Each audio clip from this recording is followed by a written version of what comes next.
Camera's rolling. Hey, Jon Bailey here with Sabertron.com. I'm here with the Foley artist, the creative team behind all the sound effects for the Bumblebee movie. I would love to know who you are and how you got into this job and how you did the old school practical effects for the sound for the movie. I am Alicia Stevenson, and I was studying picture editing at UCLA and accidentally got into sound and loved Foley. So it just evolved from there. I came in as an apprentice. It's really an apprenticeship type job, on-the-job training. And I saw the making of Star Wars and how they made the sounds of the stormtrooper guns and their armor, and I just fell in love with the idea of doing that for a living. I did too. I saw the same thing you did. I was like, that is so neat. Yeah. So I was going to ask, as opposed to how they do so much digital audio editing now for the sound effects, as opposed to the old school way of doing things, how much of the movie was practical, how much of the movie was electronically done? Bumblebee. Yes. It's kind of a particular movie in that there are a lot of CGI characters. So their sounds have been established pretty much by Ethan and Eric, the sound supervisors, having done all of these Transformer movies. They've got all their transforming sounds, their servos, and all the motors. So that kind of that's done by sound design and sound effects. Whereas we'll do more organic sounds of things that he touches with his hands, someone touching him, Charlie's hands on him, or if he sits on the couch, which we're going to have you do with us. Okay. We'll do those kinds of things. And then we also do things in tandem with sound effects. And then sometimes they'll be used together.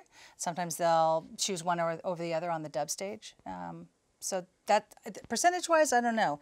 It's really hard. We don't know because we're in here doing our own thing. It's hard to say.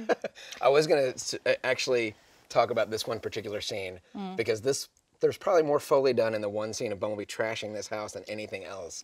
How much fun was that at coming up with all the different ways? How much did you break? Oh my gosh. So fun. And some of the stuff was cut out. He destroys a lot more of the house. Oh, there's a deleted scene with a lot more. So it's still, people still get to see it, at least. Yeah, yeah. Oh, the deleted scene. Yeah, the deleted scene of that scene. So that's worth getting. Yeah, so we're smashing dishes. So you didn't waste your time. Yay. Yeah, no, yeah. It's still there. And that's where streaming are getting the additional footage just for that scene. I think it's just brilliant. We had so much fun. Yeah, it was really the dishes fun. are flying out of the dishwasher and the do you actually have to walking. throw? Do you actually throw dishes? Oh, we throw things, we break things. Silverware's flying everywhere. I was curious how much you actually do compared to what the action is on screen as just to making the sound.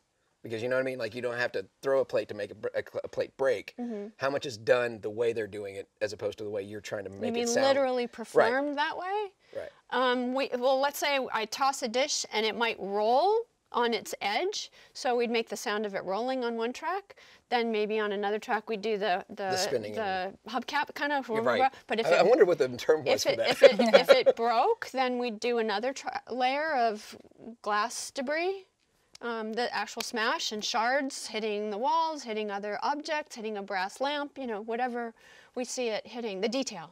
Right. Yeah. Was there already a soundboard established for certain sound effects that you know you have to use frequently, like the footsteps for Bumblebee, or is all that you just do the footsteps for the human characters? Because I mean, it depends on the ground, if it's concrete, if it's dirt, if it's gravel. I know that a lot of work and time goes into just the footsteps.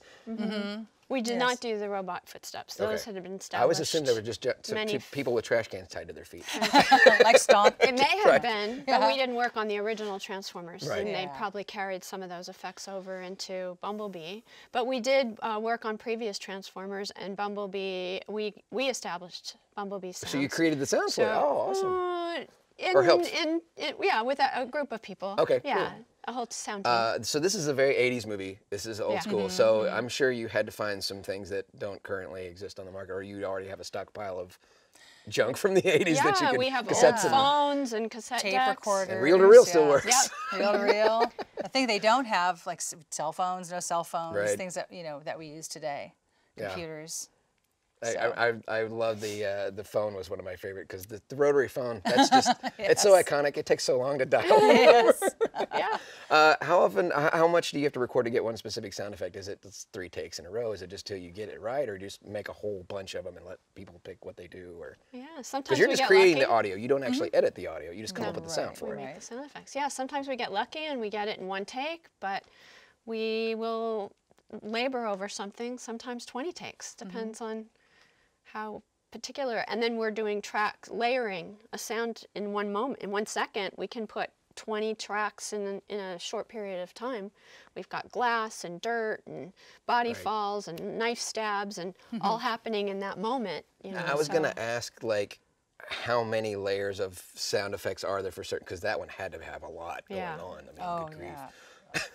You might want to ask the dubbing mixer that question because they're dealing with all of the sound effects, and those have already been collapsed down into smaller subgroups probably by the time it gets to them. So they're dealing with Foley, dialogue, music, and they can tell you probably how many altogether tracks there were. My last question is, how much time did it take total to get all the sound effects recorded for the film to be 100% done here? Well, the Foley, I don't know about sound effects. Or the Foley, I mean. The Foley, I think we had Yeah. 20 or 25 days to do the Foley. It's a pretty good budget these days. Yeah. Very interesting. What is your favorite Transformers thing that you've got to do, or favorite sound effect that you did, or Foley that you did for the film? Any besides that one amazing scene? Is there anything else that was like that was really fun to do? Trashing the house. That was really fun. I love the underwater swimming stuff. That's always fun. Oh, cool. It's just neat. I like when he slides on the ground and we'll take a huge car part and just move it around on the gravel or whatever he's sliding on, so we can hear that metal against the surface. That's so cool. Yeah. I love your job. I always wanted to do fun. this if I hadn't gotten into voiceover. So thank you so much for taking the time. It's a pleasure to meet you. Thank you. You so much. Don't forget, Bumblebee's out on Blu-ray and DVD April 2nd and on digital right now. But you're not getting out that easy. No, we're going to put you to work. Oh, that's right. You're gonna I was just signing off for the later on. Just so you know. So I figured they'll cut at that point and do the edit, I assume. We're going to have you do Bumblebee using this prop. Okay. We're going to do, and David's up there. You're going to do the Bumblebee's butt sitting on the couch. Oh. And then any moves he has, And he gets up.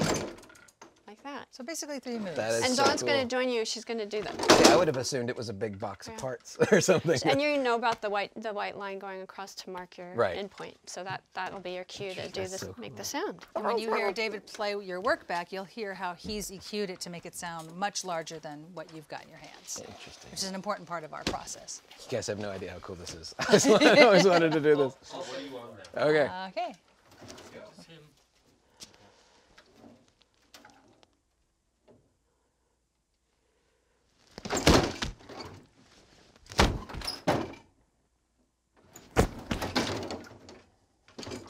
Great. Want to hear that back?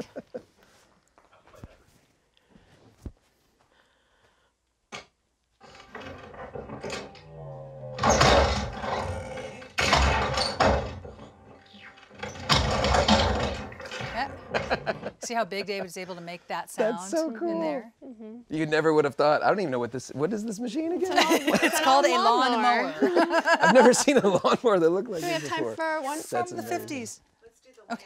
Okay, one more Foley cue we're going to have you do.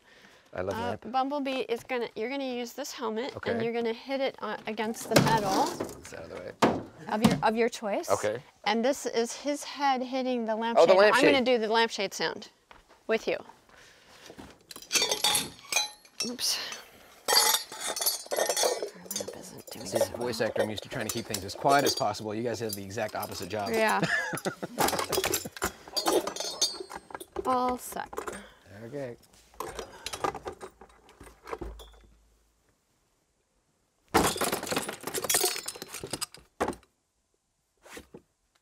Look at that. Playback. It's like I'm a pro. Yes, I'm telling you.